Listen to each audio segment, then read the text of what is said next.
फिर हज़रत जनाब बाबा जी साहब ने कहा उनको कि मेरा अब आखिरी वक्त है जाने का, लेकिन तुम मुझे ये बताओ कि मेरे मरने के बाद तुम्हारे पास क्या है जो खालिस है, जिसमें कोई मिलावट नहीं है, तुम क्या मुझ पे खर्चा करोगे, क्या तुम्हारे पास कुछ है हलाल का?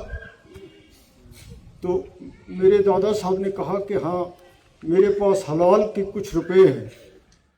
मेरे वालिद साहब के साथ उनकी दो बड़ी करामात जो थी हज़रत जनाब बाबा जी साहब की, वो मेरे वालिद साहब के मुतल्लिक़ थी। एक उनके पैदाइश का वाक़या आपने सुना, दूसरे जब बचपन में वो बीमार हो गए तो हज़रत जनाब बाबा जी साहब इस मस्जिद छोटी में रहते थे। इस छोटी मस्जिद को बने हुए 125 साल हो गए। हमने इसको 100 साल के बाद मेरे वालिद साहब ने बाहर से ठीक करवाया है। अंदर इसमें वही खिड़की भी हैं, दरवाजे भी वही हैं, उसी वक़्त के, उस वक़्त की जो पुरानी बुखारी होती थी दीवार में वो है, मिट्टी की लिपाई है। अंदर से हमने उसके साथ कुछ नहीं किया, बाहर से इसको ठीक करवाया है। तो इसके साथ ही एक पुरानी लड़ी होती थी। तो हज़रत जनाब बाबा जी साहब इबादत रियाजत पे रहते थे, तो उन्होंने देखा कि उस लड़ी में रो रहे हैं घर वाले सारे। तो दरवाज़ा खोल कर पूछा कि क्या मामला है?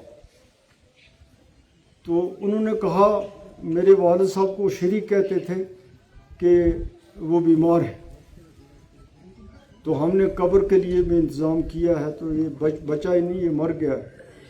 तो लाया उन्होंने अपने पास, दरवाज़ा बंद किया, तो फिर बुला के कहा कि आप क्या बकवास करते थे, इसकी तो ये रग हिलती है, तो क्या आप जिंदों को कब्र में दफन करते हैं?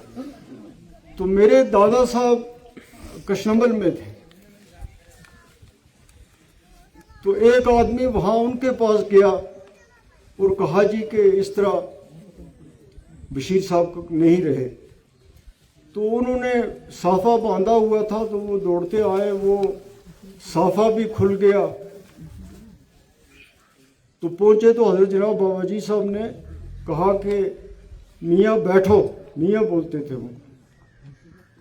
तो उस वक़्त फिर उन्होंने एक शेर, जो उनका बड़ा मशहूर शेर है, उनका पंजाबी में ही है, तो कहा लिखो ये शेर। तो वो शेर उन्होंने लिखा कि लाम लख कर आमता और पीछे पहला दे असाटी बार पीरा।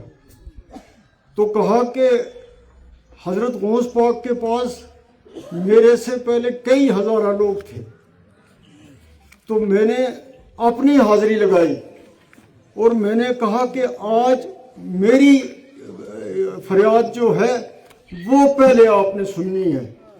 तो उन्होंने मेरी फरियाद पहले सुनी और शरी को मुझे वापस दिया। तो ऐसे कई वाक़यात हैं। आपने जिस तरह मैंने कहा कि उन्होंने दुनियावी किसी चीज़ की तरफ नहीं तवज्जो दी, इसी तरह जब उनका आखिरी वक़्त था तो उस वक़्त उन्होंने मेरे दादा साहब को बुलाया, इसी मस्जिद में वो रहते थे, तो कहा दरवाज़ा बंद करो, यहाँ कोई आदमी नहीं होना चाहिए। तो मेरे दादा साहब की बहन थी, वो दरवाज़े के पीछे, उन्होंने कहा कि मैं भी सुनूं ये क्या कहते हैं। तो उन्होंने कहा कि मियाँ इधर कोई है, जो भी है उसको कहो बाहर जाए। तो उन्होंने अपनी बहन से कहा कि आप मत इधर कुछ भी सुनो, जाओ। तो फिर हज़रत जनाब बाबा जी साहब ने कहा उनको कि मेरा अब आखिरी वक्त है जाने का, लेकिन तुम मुझे ये बताओ कि मेरे मरने के बाद तुम्हारे पास क्या है जो खालिस है, जिसमें कोई मिलावट नहीं है, तुम क्या मुझ पे खर्चा करोगे, क्या तुम्हारे पास कुछ है हलाल का? तो मेरे दादा साहब ने कहा कि हाँ, मेरे पास हलाल के कुछ रुपए हैं। तो कहा कहाँ से लाए हैं वो? कहा मेरी एक घोड़ी थी, वो मैंने बेची है। کہا کس کو بیچی تھی؟ تو انہوں نے کہا کہ دارا فقیر گجری میں ایک بندے کا نام بتایا کہ میں نے میر محمد کہ میں نے اس کو بیچی ہے۔ تو پھر کہا کہ وہ ایماندار لوگوں کا گھر ہے تو یہ پیسے ستھرے ہوں گے، تو ٹھیک ہے کہ میں نے اپنی آخرت کے لیے بھی صاف شفاف چیز جو تھی حلال کی کمائی تھی وہ میری آخرت پہ خرچ ہوگی۔ تو یہ ان کی زندگی تھی۔